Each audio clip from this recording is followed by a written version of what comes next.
Gordon, you have a bit of an agenda from Paul the other day, do you not?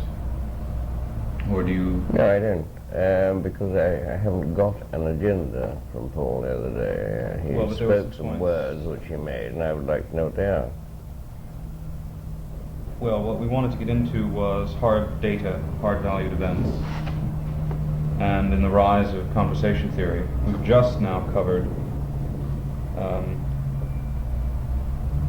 just to bring Ronald here to give a sense, we started out from the history of the experimental work of Gordon's from the 50s and so on, and went in some detail about the experiments which we covered rather more briefly yesterday at ARI.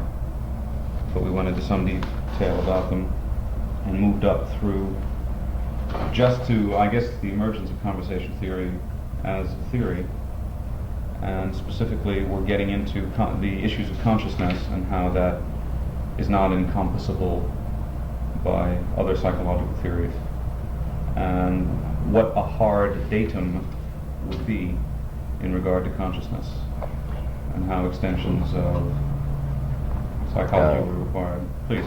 Yeah.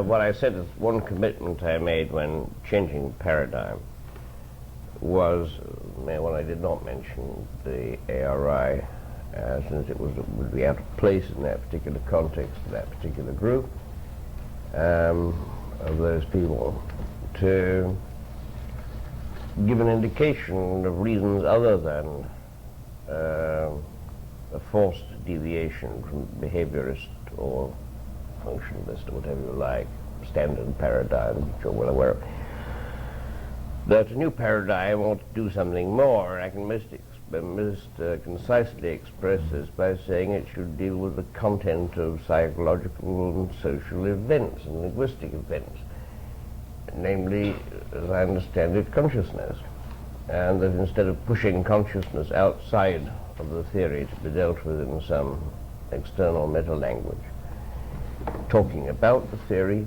it should be the case that it can be tackled, though I think it would be improper to say explained, or even to necessarily attempt an explanation of it, but that the new paradigm should have a structure which did not disallow the consideration of this subject within the science. And I gave some reservations yesterday, which you heard, hence it will make sense as to what a theory is and is not, and whether it be scientific or not, in Munge's sense, in Popper's sense, and in Reichenbach and Braithwaite's sense. Now, of course, this isn't the only canon, the only requirement by any means, and it's not one I did emphasize yesterday, however. It is a fairly neat one for expressing the aims and intentions of making a new paradigm, which is always to some extent a matter of aesthetics, to be large enough to be worthwhile. It could be put in many other ways, some of which I brought up yesterday, but this is the most concise way of expressing what the scope intended was. That something without that scope would have been unacceptable. Now I would express it in many ways, but it's one. And when I said that, I was talking about the scope of the theory, not necessarily the hard-valued events of consciousness. I think this is quite important. As far as I know, those hard-valued events do involve consciousness, as it turns out. But, if you like, they're not hard-valued events of consciousness, they're hard-valued events of agreement and understanding. And are they external to consciousness? No, I don't think they are. I think that, as a matter of fact, it turns out that the conserved commodity in theory is a consciousness. So there's no subject-object distinction That is absolutely. There is a subject-object distinction only if imposed locally by the participants in a conversation, or the consensual participants in a group of language users, or those in a particular culture who have a esoteric language which is part of a generally understood language. Well, in this world where there is no, shall we say, binary dualism between objects and percepts, Yeah. what then is hard about hard data? Why do you use the term hard? It's a term beloved of physicists and those social scientists and psychological scientists, and if they were only behavioral scientists, all of them, I would have no objection to them being behavioral scientists, those who study behavior. But let's say behavioral scientists too, that events should be in some sense repeatable, that events should be isolable and detectable by some instrument or procedure, and that events should be called hard if, for example, they are like the rudimentary events of physics. I think in physics probably one would call the division of a particle track in a cloud chamber an indicator of a hard-valued event, the support of which depended upon a lot of unobservable variables. The particle coming out, say, of an accelerator or something. And although the particle itself is not detectable, the division of the track is interpretable in certain well-defined ways. Now, likewise, I suppose it would be true in classical physics. And here I went to correction Geoffrey, who is a physicist rather than me, that for example, the motion of a billiard ball across a table and its impact with another billiard ball on the table, slip a ball, slip a table, would be a hard-valued event. This is not just a bad bun billiard ball with a hard, obviously. An ideal Newtonian system, if so defined, would have ideal balls, strings, table planes to move on, presumably without any friction or something. And if there were friction, it could be compensated for. Perhaps you could give other examples, Geoffrey, of hard-valued events. Right. Because I think I'm using it exactly the same sense that you are. Newtonian mechanics is almost always all hard-valued events. That is to say, it doesn't admit a distinction between hard-valued and soft-valued events. In at least the sense that everything is causally and uniquely specifiable. In statistical mechanics, things become soft-valued in the sense that you've lost track of exactly what did what. And therefore, in thermodynamics or statistical mechanics, the hard-valued quantities, if I rather than use that instead of event for the moment, are things like the pressure in the room is a hard-valued quantity. It's a meaningful quantity. It's a quantity about which different measuring apparatuses will agree, no matter how constructed. In other words, Let's separate the event from the data that is well, but I don't think that separation. Let's continue for a second. Similarly, if we have quantum physics, there may be things which are strictly speaking unobservable, or which are strictly speaking meaningless to talk about the simultaneous observability of several different things here. And I think all of those notions go into this here. If one says that an agreement over an understanding is a hard-valued event, one means that, for example, does one, or perhaps I may be overstating it, but would one be saying that, in fact, that is something that is measurable? That is to say, the fact that an agreement has happened is discernible to other observers, whereas other things that you might try to claim were data or events of consciousness are not observable. I mean, for example, whether or not someone is happy about a conversation, or has fallen in love in the midst of the conversation, or things like that, if those are simply internal to the person, are not hard valued in the same sense. Someone may have decided it, but an agreement, in a certain sense, is pulled out into the open. Yes, I think that is what makes it. That what makes it, that rather than all the things that are not pulled out into the open, an agreement between two participants, since it is because of their interaction, is pulled out into the middle. That allows you to be able to make an make an observation of it at all. Is that a fair statement? I think so. Yes. I would like, however, to make. I think you would do very well in citing these things, because it's possible to make certain distinctions between the characterization of, and the reason for using event, incidentally, characterization of hard valued, which is both common to the, let's say, pure sciences. I believe common, if you press the matter far enough, to both the so-called classical and the non-classical sciences, as for example Newtonian mechanics and relativity theory.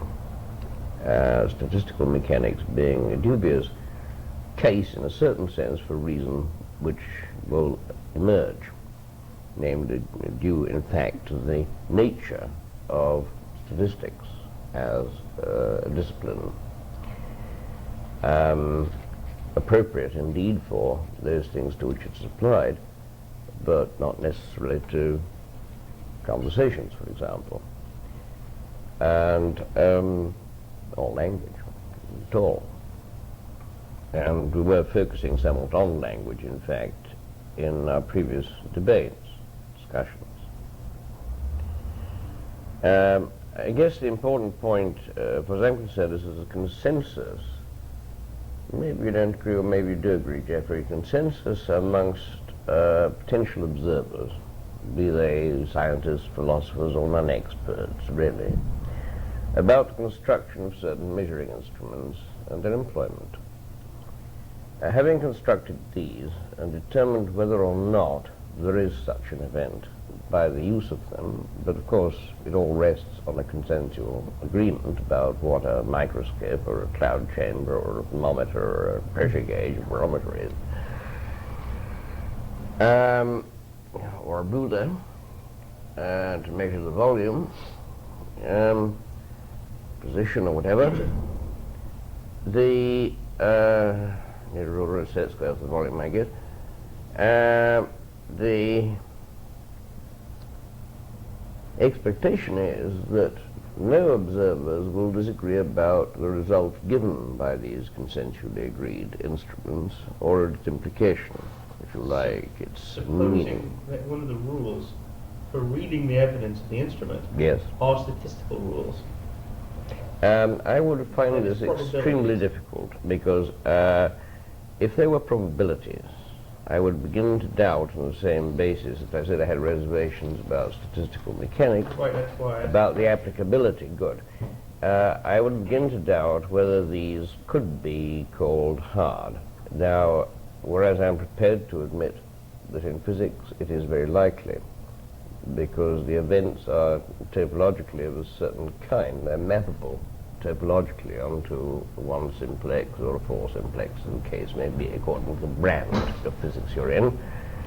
And the whole of statistics and even elementary probability theory is based upon the idea of sets of is it one events or naught events? I know naught events and yes, and one instance that are pieces of knot tied in a piece of string along a line.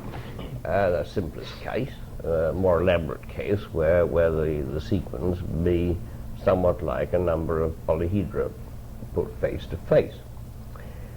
But this one is seldom encountered, because it's usually possible to make a satisfactory map. When you use statistical methods, that also is that methodology also is based upon the same topological assumption, and not necessarily in respect to the duration or occurrence of things. For example, it's inherent in the notion of orthogonality of coordinates. It is inherent in the notion of Euclidean space. It underlies the central limit theorem. It underlies the meaningfulness of a correlation, and so on. I would doubt that these particular practices, although they may be soft-valued useful, and are, no doubt, they give valuable data, are sufficiently unambiguous to count as hard-valued events in conversations.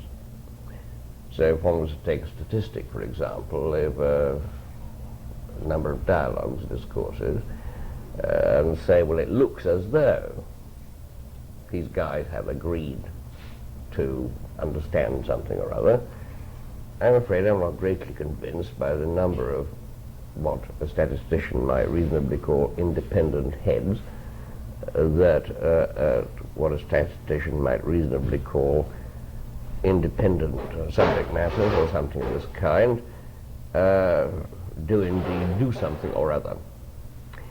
And my anxiety here would be focused upon the notions of independence, orthogonality, and this sort of matter, combined with, of course, the notion that I could somehow say at what moment this corporation became successful, this language underwent a change, or this cultural or scientific paradigm, in the Kuhnian sense, shifted.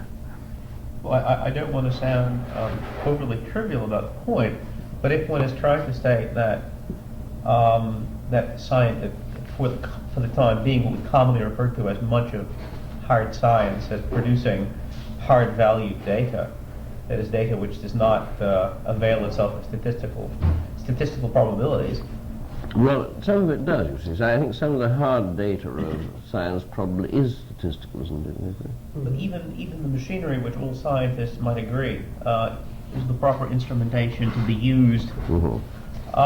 Most machinery itself has a range of statistical probabilities that define its own error and bias. Yes, I know. I think these are probably measured correctly enough for the instruments in question.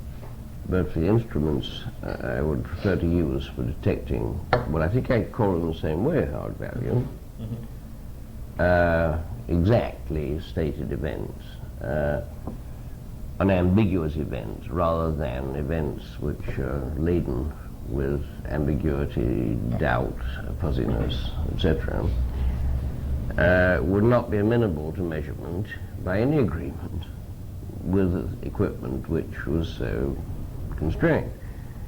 This is not the least denied the rectitude of using them for these instruments in measuring temperature as a statistical entity, or measuring position, perhaps as an unstatistical entity, and saying there is a certain error attached to each measurement,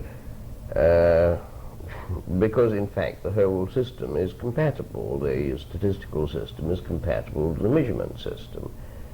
And I can see no reason to be unconfident about this, providing that the events in question are of a certain type, and a very wide and indeed interesting type. They don't happen to be the events which are psychologically or linguistically relevant for the most part, although it is perfectly possible some linguistic or psychological or social events might be. It looks as though the great majority of them are not, and there's no reason to suppose, in fact it would be brash to suppose that they weren't. So in fact I think we would come to a consensus over a different type of instrumentation, even though preserving the, I use this word guardedly, rigor of science.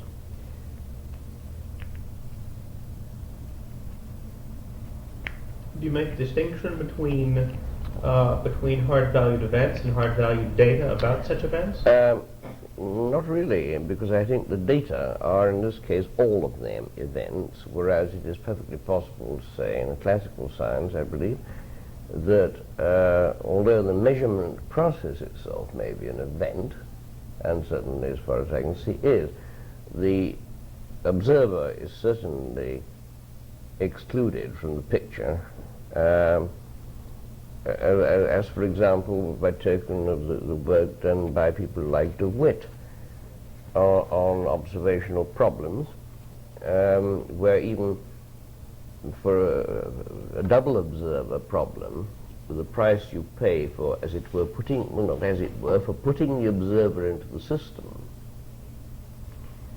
is that the observer becomes incapable, a fortiori incapable, of making a theory whereby such a system or such an observation could be conceived. In fact, in de Witt's particular treatment, de Witt and Young's particular treatment, you get a situation where explicitly the observer is a sampling servo mechanism, which may, as it were, capture a datum but cannot observe in what I regard as a meaningful sense. Hence, in this way, the observer is placed outside the system. Now, in conversation theory, we have a situation where the hard-valued events may be perceived from inside or from outside. One could erect, though perhaps by different means, and I think certainly by different methodology and instrumentation, equally rigorously, though, hard-valued events which an observer from outside would attest to, so that we can have one or several observers outside looking at such events. They are outside by intent and could themselves be inside. And if they were inside, the event would not evaporate. We would not have violated some principle of indeterminacy. We would simply have said these are what the event looks like, or these events look like from the inside. We're taking part in them, is what I mean by that. Okay, is that all right? Fair.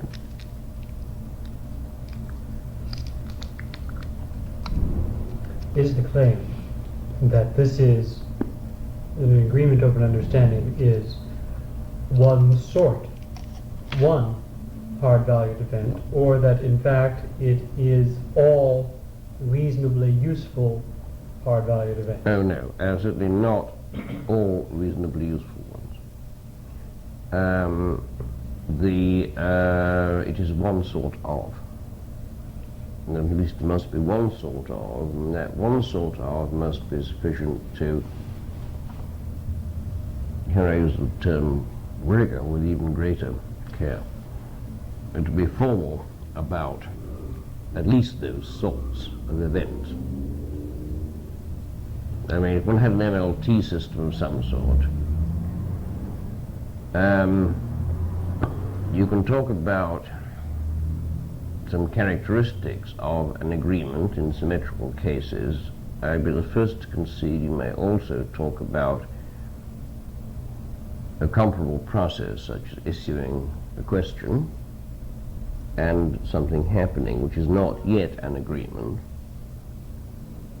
as a different kind of event. It is, if you like, the paradigmatic event. It has, if you like, character of particle or something of this sort. By which I mean an observable particle, not a hypothetical particle. And it isn't the only kind of thing you can look at. I mean, apart from particles, you can look at conglomerates of them, or you can look at crystals, or you can look at various other things which can be observed, measured, and so on. But how many sorts of you mean? I don't know how many sorts there are. So I can conjecture how many there may be.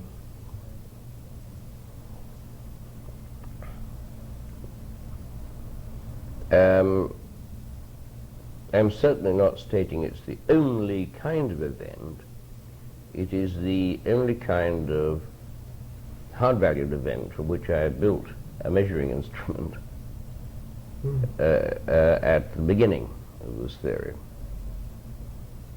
As the structure of the theory led you to posit or consider other sorts of hard Oh yes, values. yes. I mean, for example, the asymmetric coherencies, are probably much more important, much more common. Like commands, questions, entreaties, inquiries, like changes in language, like changes in social structure. These are also hard-valued events.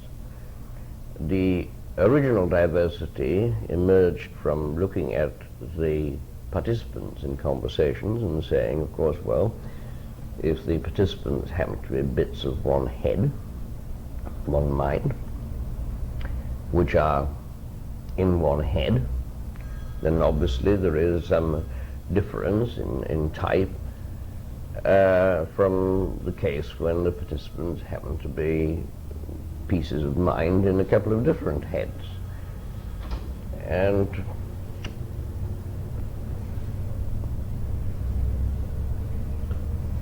I'm assuming that the concern with hard valued is to alleviate the prospect of ambiguity. alleviate, yes, not Yes. eliminate it. Alleviate, definitely. How does conversation theory deal with the ambiguous? In what way ambiguous, please?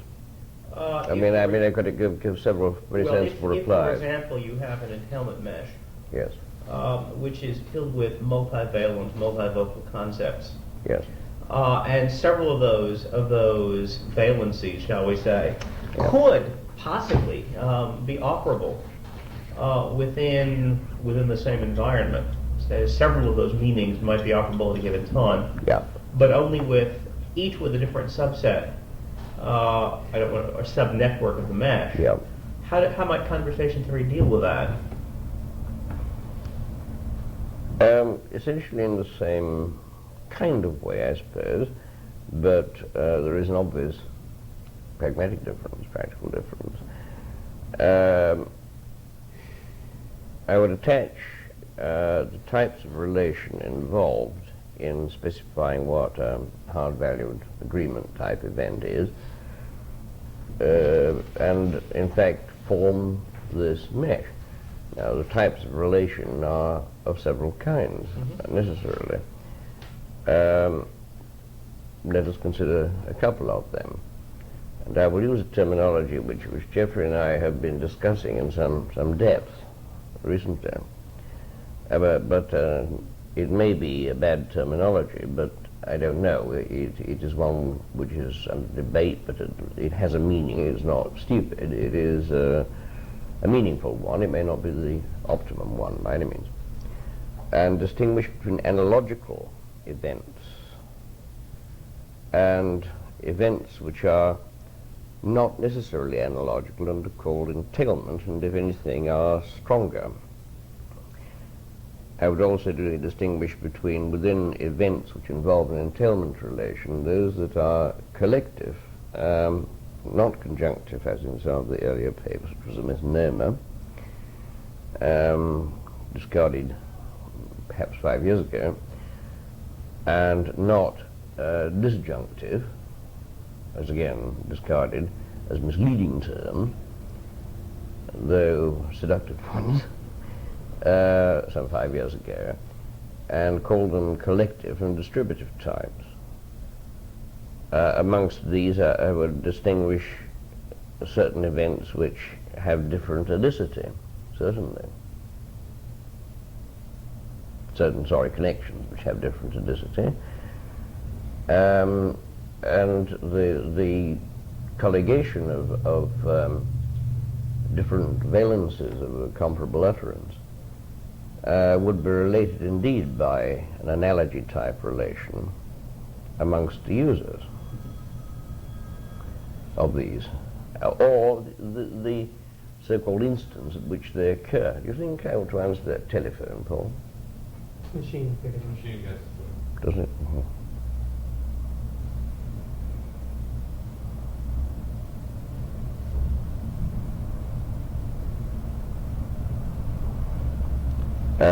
So, I mean, I think I would tackle it in this way. There are, no doubt, other ways of expressing the same idea. But asked that particular one.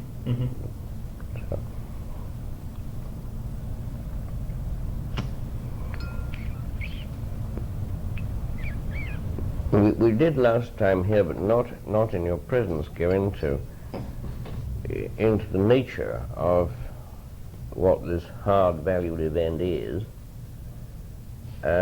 Maybe it would bear recapitulation. What do you think? I'll draw some diagrams with. I will, if I can find something to draw them with, without this chain around halter. Shall I put them on here? There will be blank pages under that, and the markers are in this box here. Ah.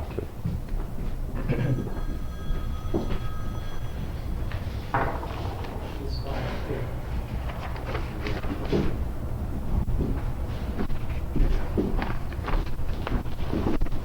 Yeast one. I find out what this box here is. Well, it'd be great if we had a couple. Determine the meaning of this box here. Ah, good, thank you.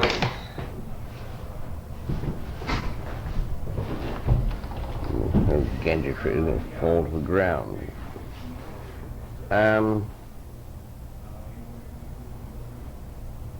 Take participant for granted for the moment. But Take. participant for granted for the moment, but don't really do that. Otherwise I'm going to draw a line around them.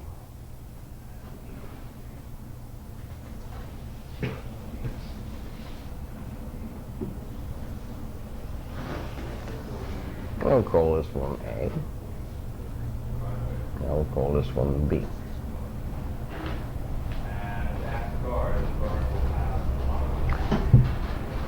Now, inside A and inside B, I posit again, we're not going to take it for granted, we'll go into it. A structure which can be diagrammed in several ways. One of them is as follows.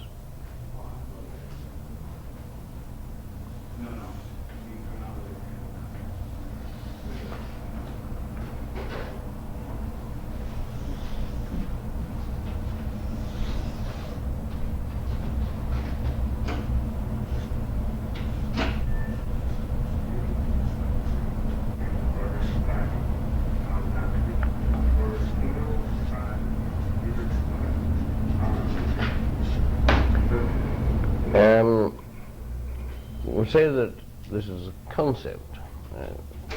Temporarily, all of these terms will be, these terms A and B, standing for participants, concept, etc., will be explicated in due course, as indeed will of T, which is a convenient parlance for expressing it's a concept of something. In fact, in later developments, it's a concept of something, whatever it is, that the A and B in question ostend. It may be an internal condition, or it may be an external condition. Let it be an internal condition. We assume that that concept is applied. And when it is applied, it gives rise to a thing which I will call TA, and a thing that I will call TB. Its existence as a concept depends upon the operation of what I could call a memory, but, well, I will call a memory for the moment, pro tem,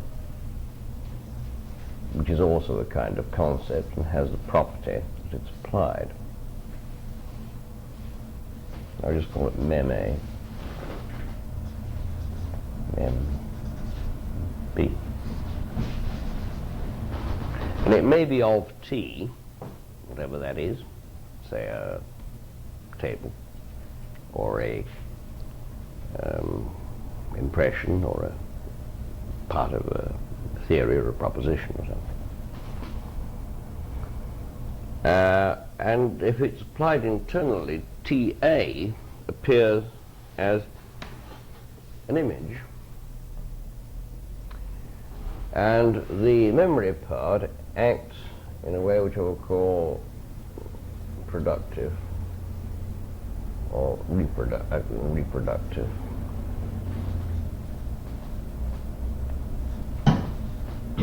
Which is a characterization of modes in which it may be organized to produce the constituents of such a thing.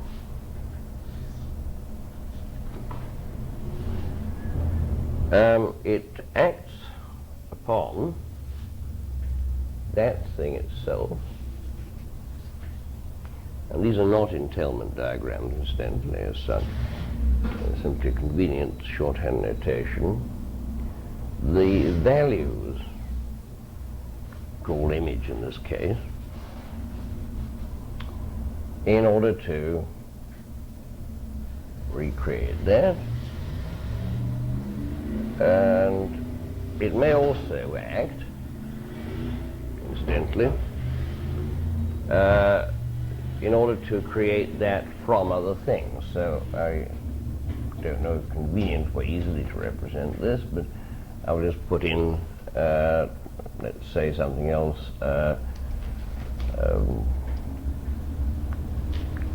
con R, AR, con A, S.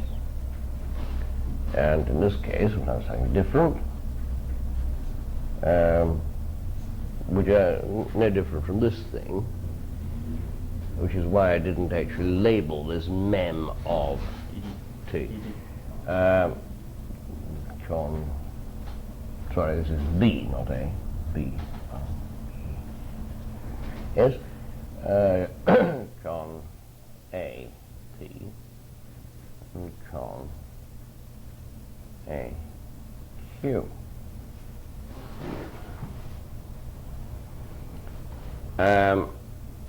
Now, these again will be of the same type.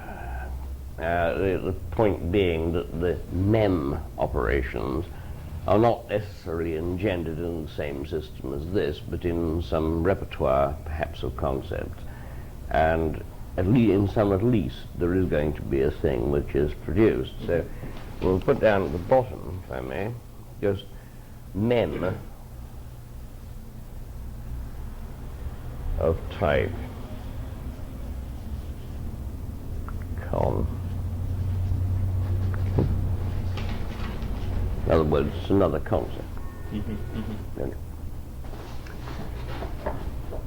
Interactions which are observable. Now, notice that a couple of cases are entirely possible, which I try and indicate by different couleurs of chalk. It's entirely possible, amongst other things, that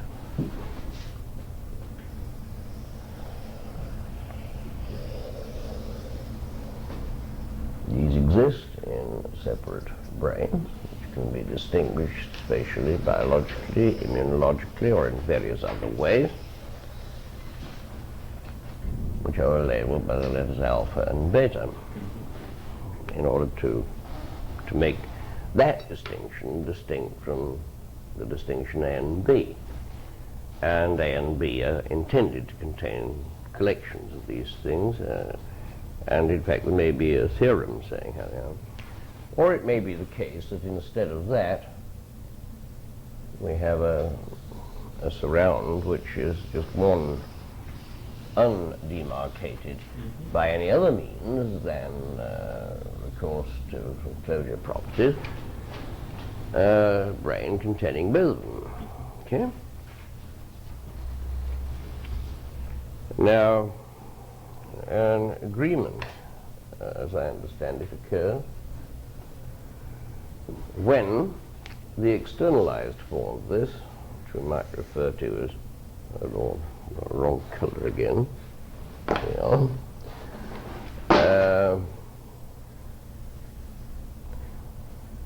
T prior starred asterisked A behavior, and T starred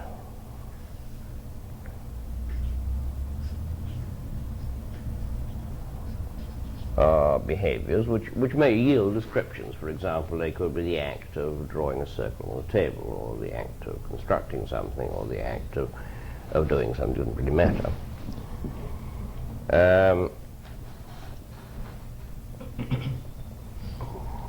And these are what A and B ostend, whether they be portions of one brain, be in portions of one brain, or whether they be in distinct brains, and the conversation be a conversation in the common, more usual sense of the word.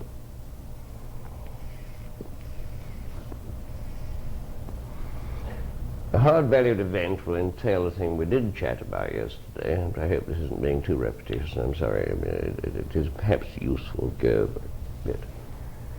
Insofar as there is this tension such that a 1-1 correspondence exists between some part of T starred A and T starred B, whether this be drawing a picture or whether it be something quite different. I'll call that T starred, for want of a better title.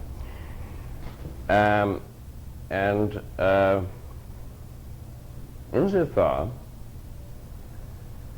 as the T starred can be, and the TA and the TB are modified in the course of a process, which I refer to as an agreement over an understanding. Because the slightest agreement of purely ostensive type could occur and could designate a trivial ostensive analogy, that A and B are different, that there is something in 1-1 correspondence, a couple of names or something. This could be a sort of agreement. It's not a hard-valued one. So strictly, it's agreements over understandings which are of interest, though indeed the truth valuation of these agreements is very similar, being that of coherence of interactions. Suppose for the moment that the interactions are verbally detectable, either by somebody speaking to themselves aloud, and hence can be heard by some other person, or by a couple of people speaking together and being heard by some other person. I will depict this transfer as occurring between elements in some crust. Is that the right one? Yes, it is. Inside that and inside that. And these will be usually of the sort question, which I don't mean to take in the grammatical sense of the word necessarily. It is that aspect of conversation in which an inquiry of some sort is made. It's directed, something is directed from A to B, and also answer or reply.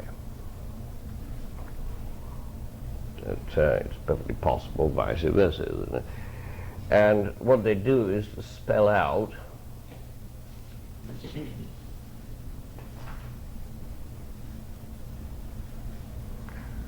a procedure, at least one, perhaps several, in con. Now, in is not intended to represent either set theoretic membership, epsilon, nor is it intended to represent inclusion, as of the subsets or quite individuals of a set. It is intended to represent coherence with. And if pressed upon what coherence is, I can answer this one in saying that a con